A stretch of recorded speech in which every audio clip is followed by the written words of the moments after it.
కాబట్టి తస్మాద్ అపరిహార్యేర్థే, తప్పించలేని చక్రం అది, జనన మరణ చక్రం. దాని విషయంలో నువ్వు చెయ్యవలసింది ఒక్కటే, నత్వం శోచితుమర్హసి, ఏడవకూడదు. నేను చచ్చిపోతానని ఏడవకో.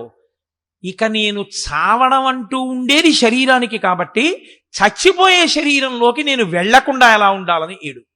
అది ఆలోచించవలసిన విషయం. చావకుండా ఉండడానికి నువ్వు చచ్చిపోయేవాడివి కానే కావు, నువ్వు ఆత్మవి, నువ్వు లోపల ఉన్న దేహివి. నువ్వు దేహివన్న సత్యాన్ని నువ్వు తెలుసుకోచాలి.